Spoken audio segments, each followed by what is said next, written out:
Muy buenos días a todos. El Señor les bendiga.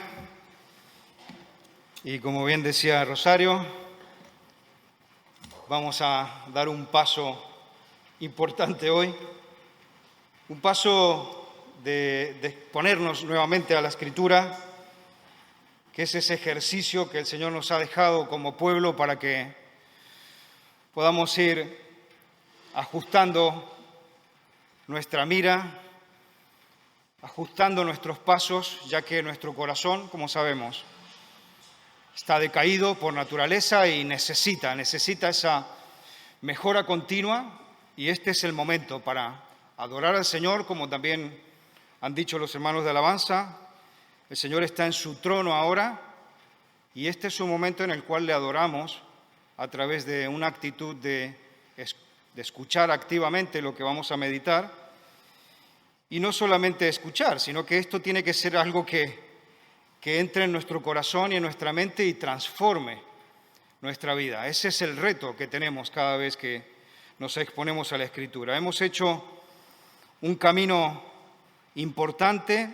Estaba mirando la videoteca que tenemos que organiza Armando, que tenemos allí todas las predicaciones que se pueden ir a mirar. Y muchas gracias, Armando, por ese trabajo de ir guardando esa información que después nos puede servir a nosotros mismos para ir a consultar cosas. Pero mirando un poco allí el archivo, veía que el 5 de enero de 2020 comenzamos esta serie de predicaciones sobre Hechos. Y hemos cubierto durante 36 domingos el libro de los Hechos de los Apóstoles. Algunas iglesias tardan más tiempo. A nosotros el Señor nos ha dado 36 domingos en los cuales hemos estado viendo estos Hechos de los Apóstoles y cómo el Señor desarrolló esa iglesia embrionaria luego de subir al cielo, envió al Espíritu Santo y, como dice el lema que terminamos hoy, ¿no? Comenzó esa extensión del reino de los cielos, del reino de Cristo, por el impulso del Espíritu Santo y a través de su pueblo, de la iglesia, que somos nosotros.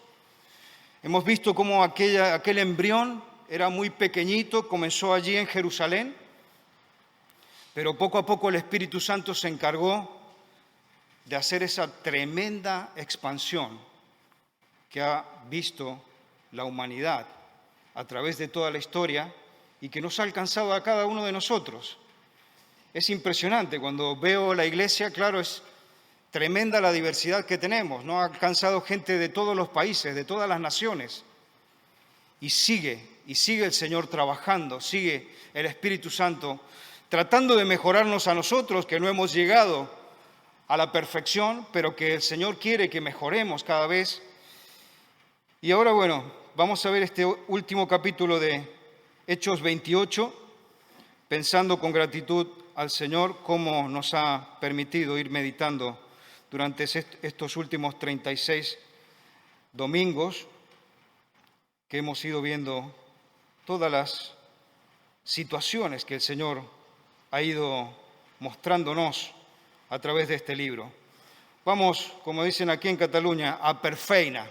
Vamos a leer el texto, porque no tiene pérdida. 31 versos, los vamos a leer atentamente, los vamos a bosquejar y vamos a meditar sobre este último capítulo. Pablo en la isla de Malta. Estando ya a salvo, recordemos que venimos de un naufragio que no se sabía en qué isla iban a parar. Pablo, en un momento el Señor le hizo entender que iban a parar en una isla, ya han llegado, dice, estando ya a salvo, supimos que la isla se llamaba Malta. Y los naturales nos trataron con no poca humanidad, porque encendiendo un fuego nos recibieron a todos a causa de la lluvia que caía y del frío. Entonces, habiendo recogido Pablo algunas ramas secas, las echó al fuego y una víbora, huyendo del calor, se le prendió de la mano. Cuando los naturales vieron la víbora colgando de su mano, se decían unos a otros, ciertamente este hombre es homicida, a quien ha escapado del mar, la justicia no deja vivir. Pero él, sacudiendo la víbora en el fuego, ningún daño padeció. Ellos estaban esperando que él se hinchase o cayese muerto de repente, mas habiendo esperado mucho y viendo que ningún mal le venía, cambiaron de parecer y dijeron que era un dios. En aquellos lugares había propiedades del hombre principal de la isla, llamada Publio, quien nos recibió y nos hospedó solícitamente 3 días. Y aconteció que el padre de Publio estaba en cama, enfermo de fiebre y de disentería. Y entró Pablo a verle, y después de haber orado, le impuso las manos y le sanó. Hecho esto, también los otros que en la isla tenían enfermedades, venían y eran sanados, los cuales también nos honraron con muchas atenciones, y cuando zarpamos nos cargaron de cosas necesarias. Pasados 3 meses nos hicimos a vela en una nave alejandrina que había invernado en la isla, y la cual tenía por enseña a Cástor y a Pólux. Y llegados a Siracusa estuvimos allí 3 días. De allí, costeando alrededor, llegamos a Regio, y otro día después, soplando el viento sur, llegamos al segundo día a Puteoli, donde, habiendo hallado hermanos, nos rogaron que nos quedásemos con ellos 7 días, y luego fuimos a Roma, de donde, oyendo de nosotros los hermanos, salieron a recibirnos hasta el foro de Apio y las 3 tabernas, y al verlos Pablo dio gracias a Dios y cobró aliento. Y cuando llegamos a Roma, el centurión entregó los presos al prefecto militar, pero a Pablo se le permitió vivir aparte, con un soldado que le custodiase. Aconteció que 3 días después, Pablo convocó a los principales judíos, a los cuales, luego que estuvieron reunidos, les dijo: yo, varones hermanos, no habiendo hecho nada contra el pueblo ni contra las costumbres de nuestros padres, he sido entregado preso desde Jerusalén en manos de los romanos, los cuales, habiéndome examinado, me querían soltar, por no haber en mí ninguna causa de muerte. Pero poniéndose los judíos, me vi obligado a apelar a César, no porque tenga de qué acusar a mi nación, así que por esta causa os he llamado para veros y hablaros, porque por la esperanza de Israel estoy sujeto con esta cadena. Entonces ellos le dijeron: nosotros ni hemos recibido de Judea cartas acerca de ti, ni ha venido alguno de los hermanos que haya denunciado o hablado algún mal de ti. Pero querríamos oír de ti lo que piensas, porque de esta secta nos es notorio que en todas partes se habla contra ella. Y habiéndoles señalado un día, vinieron a él muchos a la posada, a los cuales les declaraba y les testificaba el reino de Dios, desde la mañana hasta la tarde, persuadiéndoles acerca de Jesús, tanto por la ley de Moisés como por los profetas. Y algunos asentían a lo que se decía, pero otros no creían. Y como no estuviesen de acuerdo entre sí, al retirarse les dijo Pablo esta palabra: bien habló el Espíritu Santo por medio del profeta Isaías a vuestros padres, diciendo: ve a este pueblo y diles, de oído oiréis y no entenderéis, y viendo veréis y no percibiréis, porque el corazón de este pueblo se ha engrosado, y con los oídos oyeron pesadamente, y sus ojos han cerrado, para que no vean con los ojos y oigan con los oídos, y entiendan de corazón, y se conviertan, y yo los sane. Sabed pues que a los gentiles es enviado esta salvación, y ellos oirán. Y cuando hubo dicho esto, los judíos se fueron teniendo una gran discusión entre sí. Y Pablo permaneció 2 años enteros en una casa alquilada y recibía a todos los que a él venían, predicando el reino de Dios y enseñando acerca del Señor Jesucristo abiertamente y sin impedimento. Vamos a ordenar nuestro pensamiento en la meditación de esta mañana. Vamos a cubrir 3 puntos. Primero vamos a ver de los versos 1 a 10 cómo fueron recibidos este mini equipo evangelístico de Pablo, Aristarco y Lucas, que desembarcaron después de este naufragio allí en Malta. Seguidamente vamos a ver cómo después de estar unos días allí, se dirigen hacia Roma y el Señor cumple la promesa que le había hecho a Pablo. Y se la había repetido varias veces en medio de todas las peripecias, como decía Rosario, de 11 a 17. Y vamos a ver el tercer punto, cómo tuvo 2 años de oportunidades para enseñar y predicar. Y la gente, a pesar de que él estaba privado de la libertad, el Señor hacía que vinieran hacia él y él podía explicar y exponer el Evangelio del Señor Jesucristo. Y nos comienza a escribir Lucas con lujo de detalles. La verdad que cada vez que vamos aprendiendo más sobre el estilo de Lucas nos damos cuenta de lo impresionante del trabajo que ha hecho.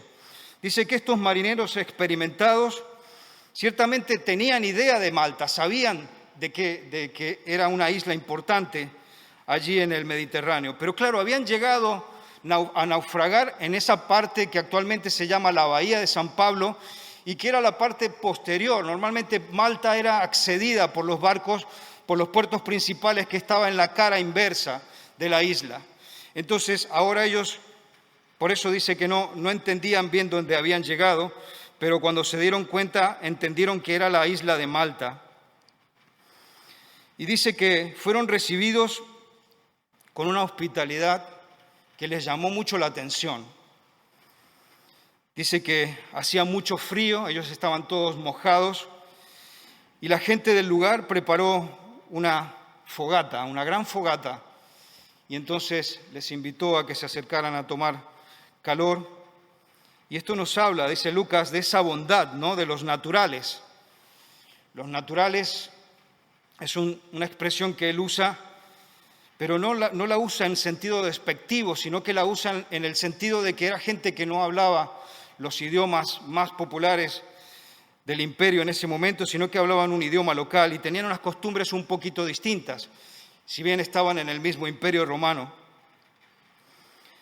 Y entonces dice que Pablo, estando allí en ese grupo, compartiendo con todos los náufragos, estos 275 que le acompañaban, se decide a dar un servicio muy humilde, que es colaborar a tirar más leña al fuego.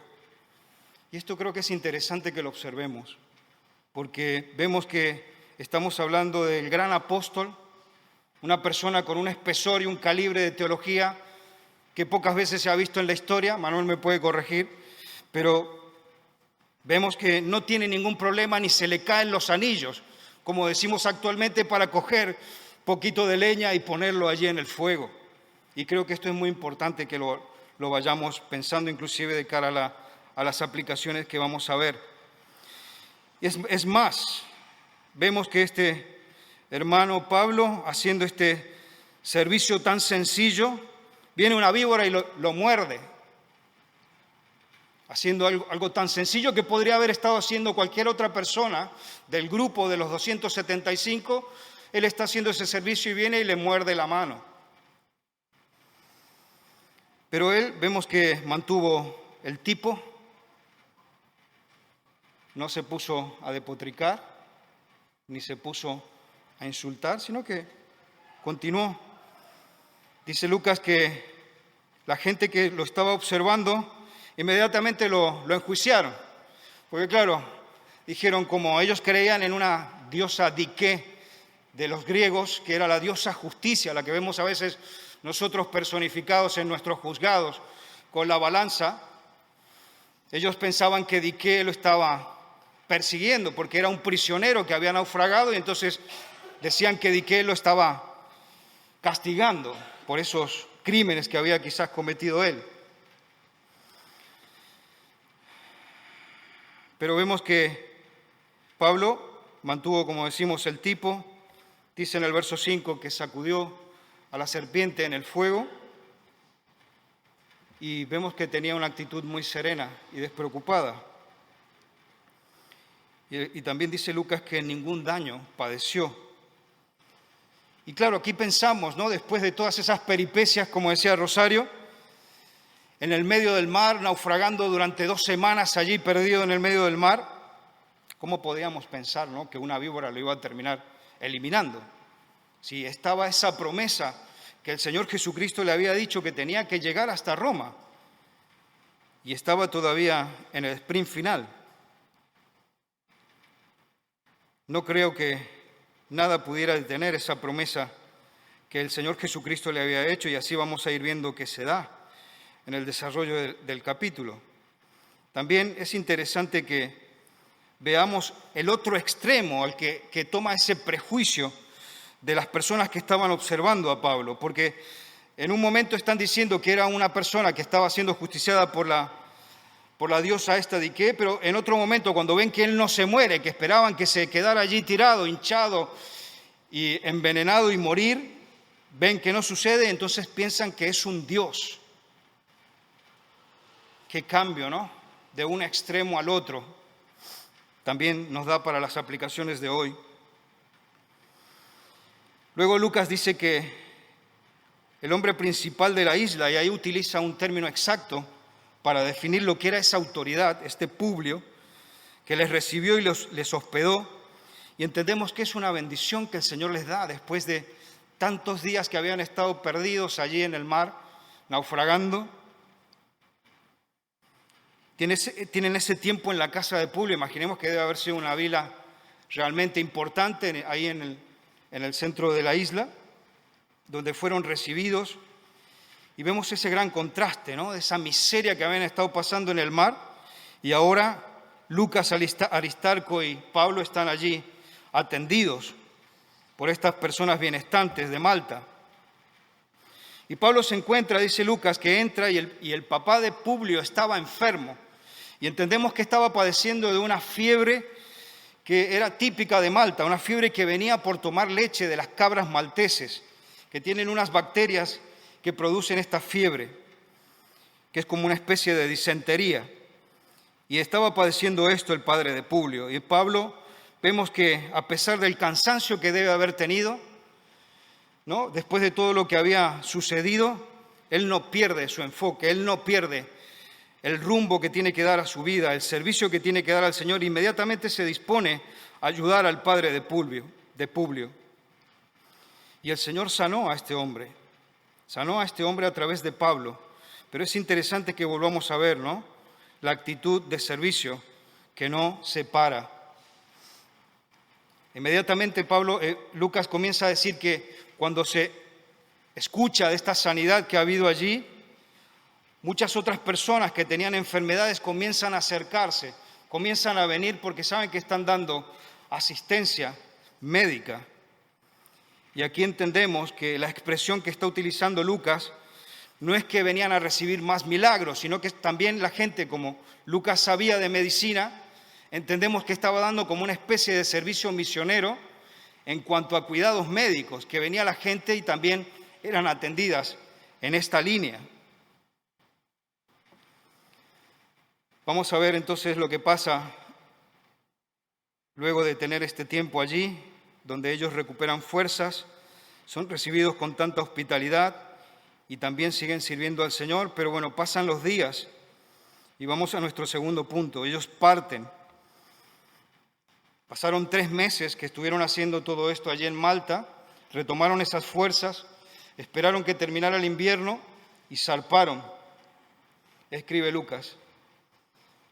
Y aquí me gustaba porque como tengo parte de mi familia que son de estas partes, Emilio se va a reír, pero me acordaba de mi suegro, como ellos son de Sicilia, la familia de Silvia son de Sicilia y siempre hablan de estos lugares y me llama mucho la atención, ¿no? Como pasan por Siracusa, que fue la primera parada que tuvieron y se quedaron 3 días.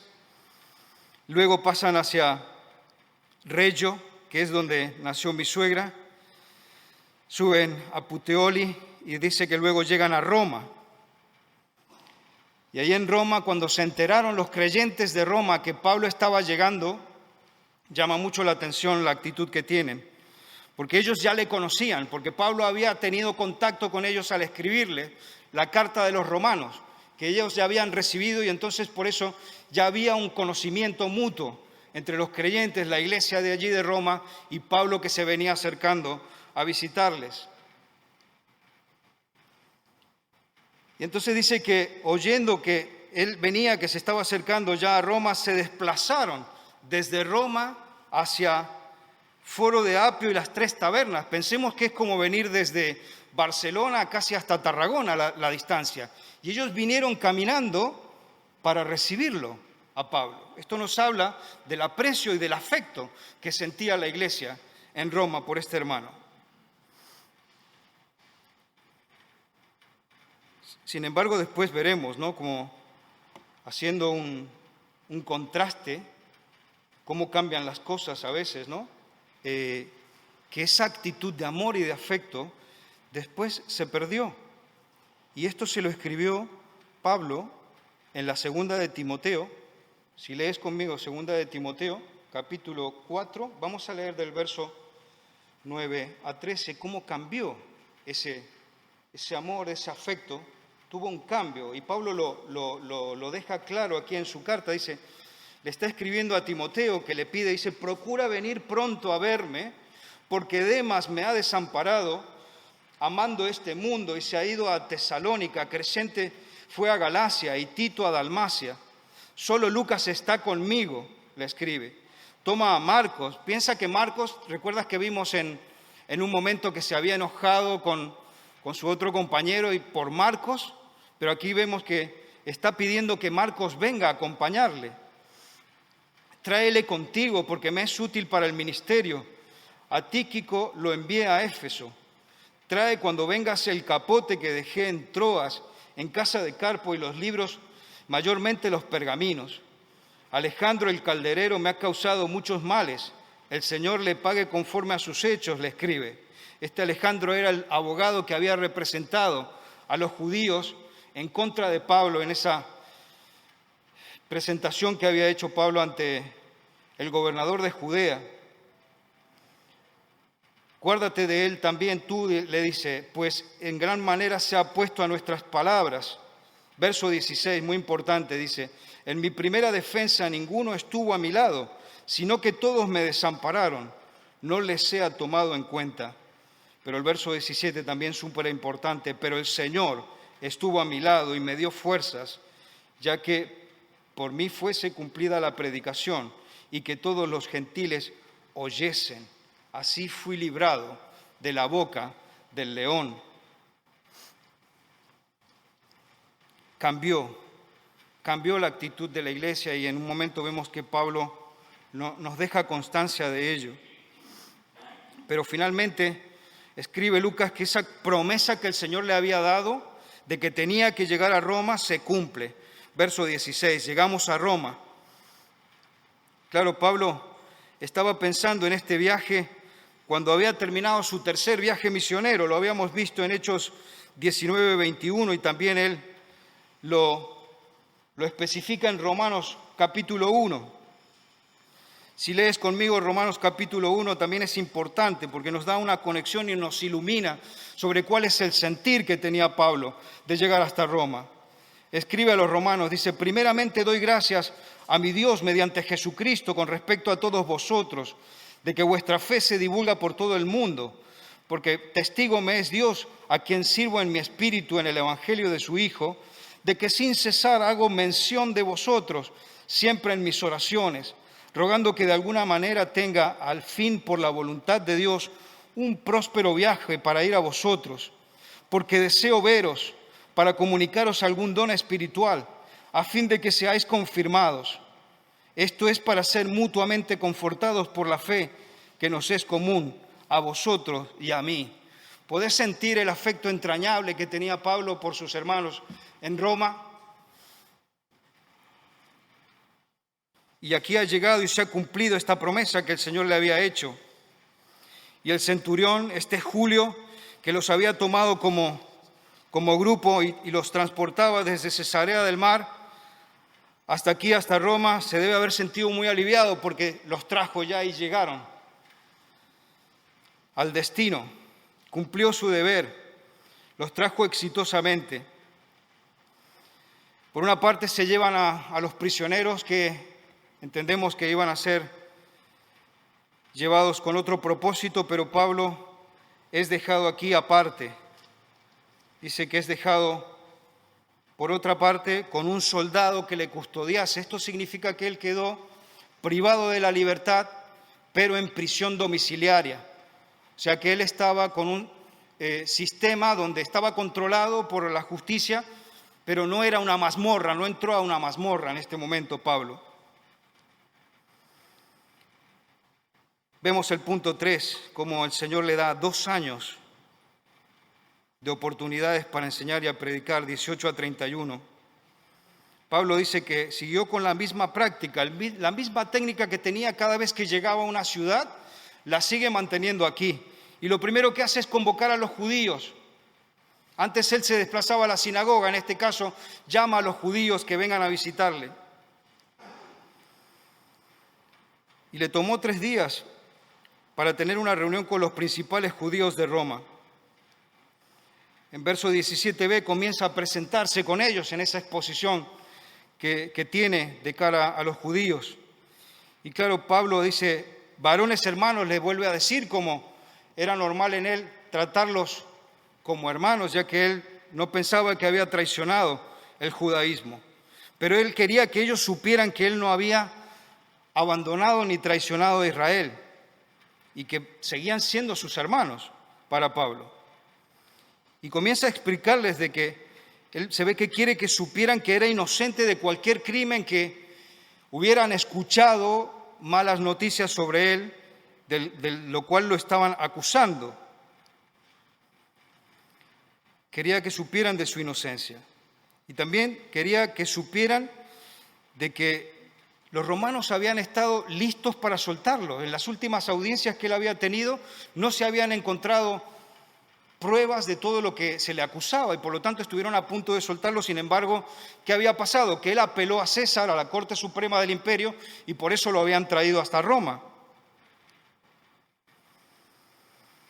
Y Pablo dice, ¿no?, a ellos que no quería que él, no quería que ellos piensen que quería contrademandar a los judíos. No es ese su sentido en hacer todas las cosas. No guardaba rencor con aquellos judíos que lo acusaron, solo era una cuestión defensiva que él estaba haciendo. Y también a un cierto punto en su mensaje les hace entender que el motivo por el cual él se encuentra en esa situación es porque ha encontrado al Mesías, la esperanza de Israel. Y ellos entendían, deberían entender por su trasfondo judío, que la esperanza de Israel era el Mesías que se esperaba. Y es que Pablo quería que supieran que él había encontrado al Mesías. Y eso lo había llevado a estar prisionero por esta creencia en la esperanza de Israel. Verso 21 dice, nosotros ni hemos recibido en Judea cartas acerca de ti. Es la respuesta que le comienzan a dar los judíos cuando escuchan toda esta argumentación de Pablo. Es que esto nos demuestra que los líderes que originalmente generaron la acusación en Jerusalén no habían tenido peso en todo lo que habían tramado, al punto de que nada de lo que había sucedido allí había llegado hasta los judíos en Roma. Ni tampoco ha venido ninguno, escribe Lucas, ¿no? Que los judíos dijeron, ninguno de ellos ha venido a explicarnos esto que ha pasado, ni nadie ha hablado mal de ti. Y Pablo, claro, aquí entendemos que lo que necesita es un poco de información a ver qué era lo que ellos sabían de todo su proceso. No obstante, en verso 22 se da la gran oportunidad, que el Señor siempre le había dicho también que iba a predicar el Evangelio siempre ante Israel, más allá de que lo aceptaran o no, y ante las autoridades. Y aquí se abre esta puerta para que Él comience a predicar. Pero querríamos oír de ti lo que piensas, le dicen los judíos.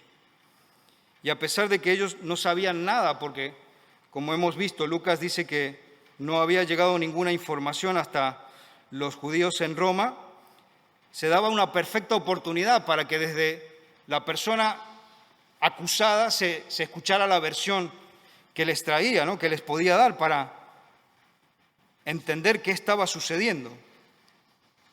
Y entonces a partir de allí, Lucas dice que comienza a declarar y a testificar sobre el reino de Dios. Y eran unas jornadas muy intensivas, por lo que vemos. Debió haber sido un tiempo maravilloso de escucharle, ¿no? Cómo les explicaba sobre el reino de Dios, sobre cómo el Antiguo Testamento anunciaba todas las promesas del Mesías y cómo él había encontrado que se había hecho realidad eso en su vida. Les testificaba del reino, 23b, les hablaba del reino de Dios. Y aquí vemos, ¿no?, que Pablo indudablemente estuvo enseñando el Evangelio del Señor Jesucristo. Les habrá dicho, ¿no?, que Dios trajo un reino espiritual para que entre en el corazón de las personas y cambie el estilo de vida de la gente. Aunque me imagino que se habrá debido confrontar con la idea que tenían fija esta gente, que ellos esperaban un Mesías político, un rey, un emperador que viniera y que destruyera los poderes del momento y se sentara como un emperador. Pablo se está esforzando mucho para persuadirlos, pero vemos que la reacción que tienen, algunos sí dice que creyeron, algunos asentían a lo que estaba diciendo Pablo, pero otros no creían, escribe Lucas. Escucharon el Evangelio como mucha gente escucha el Evangelio de Cristo, y todos tenemos una responsabilidad en cómo vamos a reaccionar ante la verdad del Evangelio. Y aquí vemos que hubo una división de un grupo completo. Algunos dijeron sí, tiene razón, pero otros dijeron no, y comenzaron a discutir entre ellos, al punto que se fueron de delante de allí, de la casa de Pablo, y se fueron discutiendo. Ahora Pablo, cuando ve esta reacción, especialmente de los que no han creído, cita al profeta Isaías y les declara, que ve a este pueblo, había escrito Isaías en su momento, y diles: de oído oiréis y no entenderéis, y viendo veréis y no percibiréis, porque el corazón de este pueblo se ha engrosado, se ha hecho realidad esta profecía del profeta Isaías. Lo había dicho en el capítulo 6, versos 9 y 10. Y es un mensaje que fue muy importante para ellos, pero es muy importante para nosotros aquí y ahora. A fecha de hoy, para nosotros es muy importante esto que estamos meditando. Al punto que en verso 28, Pablo les dirige la palabra y entonces les dice, sabed pues, se han rechazado la salvación de Dios. Esto no significa que la salvación no sea real, sino que aquí va a pasar algo, que es lo que les está diciendo, que significa que el Señor va a encontrar a otra gente que va a apreciar y va a aceptar la salvación en Cristo. Y en este caso somos nosotros, los gentiles. Ellos eran el pueblo escogido por Dios desde el Antiguo Testamento, pero han rechazado al Mesías. Me imagino a Pablo un poco en tono suplicante, pero no como suplica un mendigo, sino como cuando tú, que eres padre o madre, te das cuenta que tu hijo necesita aprender algo y tú le dices: mira, por favor, esto es importante para ti. Les está hablando con esa actitud Pablo a ellos. Y sin embargo, rechazan. Verso 29 dice que se fueron y lo dejaron. Pero el verso 30 nos dice que Pablo permaneció 2 años enteros allí enseñando. Si haces mente local, había estado en Cesarea del Mar 2 años esperando a que se resolviera el caso, pero al final, por una negligencia judicial, lo dejaron 2 años, hasta que después él tuvo que presentarse otra vez a una audiencia y tuvo que apelar a César, porque si no se hubiese quedado allí. Pero aquí Bruce dice, que esta prolongación de 2 años de Pablo en Roma Puede ser que tenga que ver también con esa burocracia muy pesada que ya tenía el Imperio Romano. Mientras tanto, él seguía en esa casa alquilada, nos dice Lucas, y también podemos imaginar que para pagar el alquiler de la casa, es probable, dicen los comentaristas, que podría haber hecho algunas actividades. Como él era muy trabajador, sabía fabricar las tiendas, es posible que también pueda haber echado mano de su trabajo para pagar el alquiler de su casa, como lo vimos en Hechos 18, 1, 3 y en Hechos 20, 33, 35. Y seguía recibiendo gente que venían a verlo. Un ejemplo de los que vino a verlo allá a Roma fue un creyente que Pablo había conocido y era un esclavo. Y se había convertido al Señor y se llegó hasta Roma y lo fue a visitar. Y se ve que compartieron tiempo junto con este Onésimo, que era un esclavo de un tal Filemón, a quien después él le escribe una carta pidiéndole a nombre de Onésimo que por favor lo considere como un hermano en Cristo, ya que Onésimo se había escapado de la casa de Filemón. Pero Pablo lo que aboga es por una reconciliación entre ellos como creyentes. Verso 31 dice que predicaba el reino de Dios y enseñaba acerca del Señor Jesucristo. Y vemos esta bendición, ¿no? Una bendición tremenda, porque a pesar de que él no podía seguir itinerando en estos viajes que hacía tan intensos, pero en esa pausa que el Señor le ha dado de 2 años, él sigue recibiendo gente que viene por distintos motivos y él puede presentar el Evangelio. Y también nosotros tenemos que dar gracias porque en ese tiempo fue muy prolífico para que él escriba.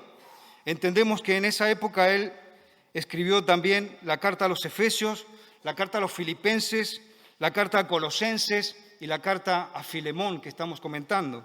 Por lo tanto, para nosotros es una bendición toda esa pausa de 2 años que él tuvo allí. Entendemos también que él pudo comparecer ante César. No hay detalles, Lucas no hace un detalle de una comparecencia ante César Nerón, pero sí vemos que, como leíamos recién en la carta de 2 de Timoteo 4, 16 a 17, Pablo habla de esa comparecencia, de que fue efectiva y se presentó ante Nerón. Y dice que se presentó solo, que no tenía a nadie que le acompañara. Entendemos que Pablo predicó el Evangelio también allí, delante de César Nerón, como le había prometido el Señor varias veces y le había reforzado esa promesa. Pero también notamos que Pablo fue absuelto de todos los cargos y en esa etapa fue liberado. Fue liberado durante otros 4 o 5 años más, hasta que luego vuelve a ser encarcelado, condenado y ya ejecutado por orden de Nerón. Ya estamos hablando de los años 66, 67, que es lo que nos dicen las tradiciones de la iglesia primitiva. Pero es interesante también este elemento, ¿no?, que nos deja en el 31b, Lucas, donde dice que él estaba exponiendo, explicando, predicando abiertamente, sin ningún tipo de impedimento. Y esto es una indicación de que, por más de que estuviera allí privado de la libertad, no se le privó que hablara claramente sobre el Evangelio del Señor Jesucristo, y tampoco se vio coartada la libertad de expresión del apóstol Pablo. Vamos a intentar buscar aplicaciones para nosotros. Y creo que la primera aplicación, me gustaría que tomemos en cuenta lo que hemos leído en verso 2, esta impresionante hospitalidad que vemos que se despliega de parte de los malteses hacia Pablo y Aristarco y Lucas. Y es notorio, ¿no?, porque no es normal la hospitalidad. Nosotros somos llamados a ser gente hospitalaria como discípulos de Cristo. Pero no es algo sencillo, no es algo simple. Y aquí vemos que con total naturalidad ellos son hospitalarios de cara a los náufragos. Y entonces nos tenemos que preguntar, ¿por qué? ¿Por qué a veces hay más hospitalidad fuera de la iglesia que dentro de los discípulos y las discípulas de Cristo? Entendemos que esto tiene que ver también con la gracia común que entendemos en nuestra teología evangélica, de que esa gracia común impacta a toda la gente. Y a veces en esa gracia común del Señor vemos estos hechos de gente que se preocupa por tratar bien a los demás. Entonces, esto nos deja a nosotros una pregunta abierta. ¿Somos hospitalarios? ¿Trabajamos la disciplina de la hospitalidad? Versos 3 a 5. Hemos visto en ese momento la reacción de Pablo cuando esta víbora lo viene y lo muerde. Cuando él está en pleno servicio, hemos visto cómo él mantuvo una actitud humilde, serena, y no se desesperó, no comenzó a despotricar, no comenzó a decir, Dios, ¿pero no ves que te estoy sirviendo? ¿Por qué me tiene que morder esta víbora?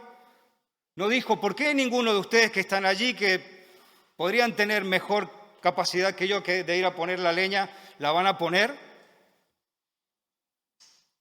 No hemos visto ningún tipo de actitud de este estilo en Pablo, y creo que eso nos tiene que hacer reflexionar a mí y a todos nosotros.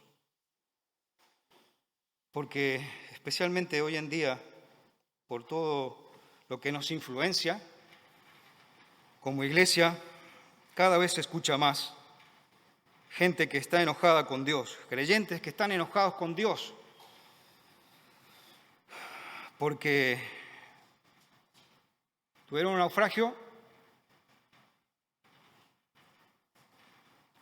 los ha mordido una víbora,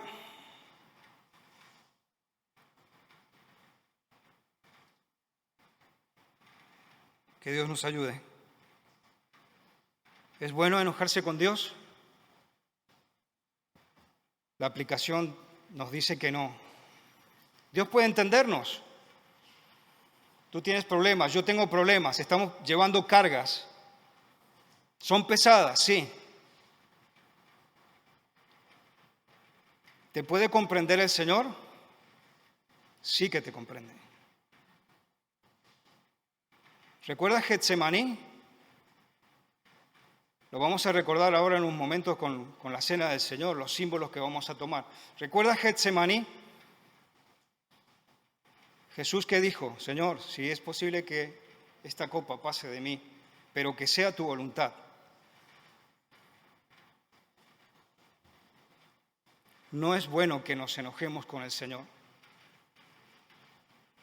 No es bueno que mantengamos una actitud de arrogancia y prepotencia contra nuestro Dios. Él no se merece esto porque Él lo ha dado todo por nosotros. Hay vicisitudes, hay cargas, hay peripecias, como decía Rosario, que todos las vivimos, todos las tenemos que enfrentar. Pero eso no nos da motivo para alzar el puño en contra de nuestro Dios.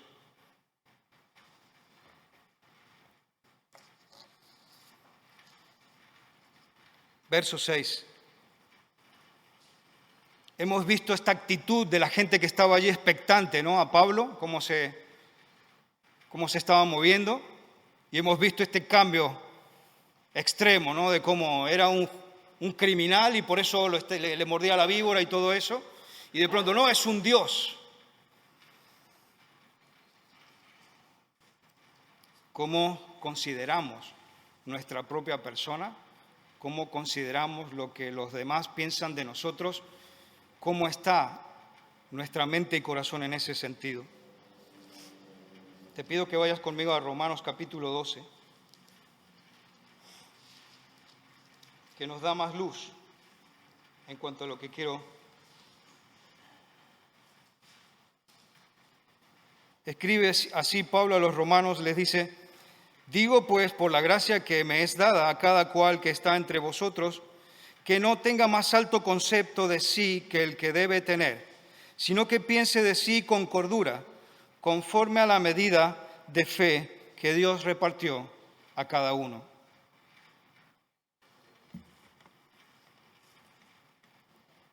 El Señor mira nuestros corazones, el Señor está trabajando a través de su Espíritu en cada uno de nosotros, que el Señor nos ayude a no tener un concepto desequilibrado ni de nosotros, ni de nuestros hermanos, ni de nuestros vecinos, ni de nadie, porque el Señor ama a toda la gente y bueno, quiere que nosotros seamos correctos conforme a su persona, a sus valores, a lo que Él es. Respecto al verso 28, quedan dos solamente. Hemos visto cómo Pablo ha expuesto el mensaje a los judíos.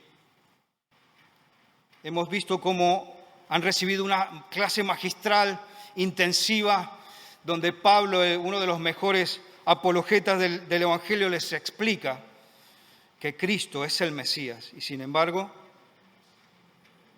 han habido respuestas, ¿no?, positivas y respuestas negativas. Creo que cuando predicamos el Evangelio, esto está permanentemente. En este momento está sucediendo lo mismo, porque aquí el Evangelio está siendo expuesto y cada uno de nosotros es llamado a ponerse en discusión con lo que estamos hablando. No es esto un momento donde se ha preparado una meditación simplemente para calmar nuestras conciencias, sino que si tú ves que hay algo que tienes que ajustar, tenemos que hacerlo, porque eso es adorar al Señor. Y aquí Pablo después a los corintios les va a escribir, ¿no? En la segunda de Corintios capítulo 2, verso 16, dice: aquellos que rechazan a Cristo, la aplicación es que cuando el Evangelio sea expuesto, hay algunos que ciertamente emanarán un olor de muerte para muerte. Y también estarán los que al creer emanan un olor de salvación para vida.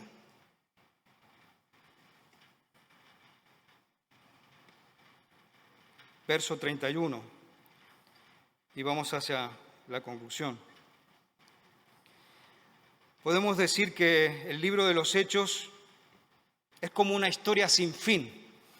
Vemos que Lucas no ha terminado con algo conclusivo, no diciendo, bueno, Pablo predicó y Nerón se convirtió. Al contrario, vemos que deja un poco abierto lo que ha sucedido. Y yo le he encontrado un sentido, como al estudiar y un poco ver los comentaristas y todo lo que se refiere a esta conclusión del libro de los Hechos, tiene mucho sentido de que haya escrito este final.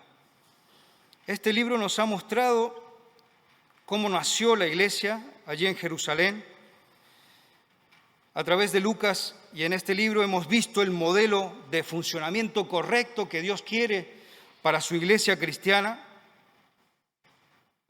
Nos muestra cómo el Señor quiere que sea su iglesia.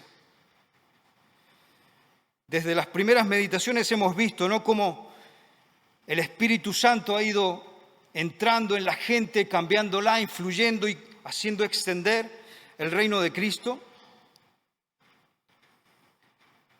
Hemos visto también cómo el Espíritu Santo hizo que muchas personas que eran inconstantes de distintas culturas se han convertido en discípulos de Cristo y discípulas también del Señor Jesucristo. Como consecuencia, irrumpe en la sociedad un nuevo estilo de vida, que es el cristianismo. Irrumpe la iglesia de Cristo, este pueblo de discípulas y discípulos del Señor Jesucristo. Quisiera que Cecia ponga un momento un vídeo que le dije que le íbamos a mirar. Es muy cortito, es 1 minuto y medio, pero nos va a ayudar a despertarnos un poco y ver lo impresionante de esto que hemos estado meditando estos 36 últimos domingos.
2015, ¿has visto cómo se ha expandido por todo el mundo el Evangelio de Cristo, el reino del Señor, lo blanco?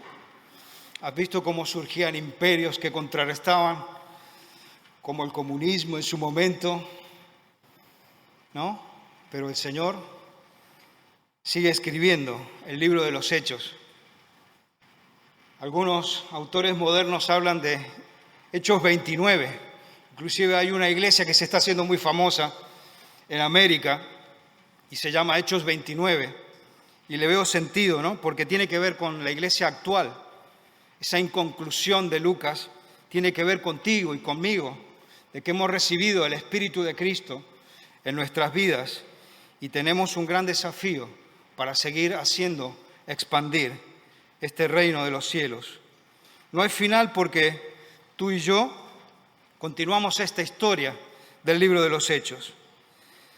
Debemos seguir confiando en el Señor Jesucristo, debemos seguir apoyándonos en la obra del Espíritu Santo y escucharle atentamente cuando te habla. Él está hablando a tu corazón permanentemente, especialmente cuando la Escritura es expuesta. Seguiremos viendo el reino del Señor Jesucristo expandiéndose y seguirá llevando al Señor todo para su propia gloria, que es para lo que Él ha creado, todo lo que vemos. Paro aquí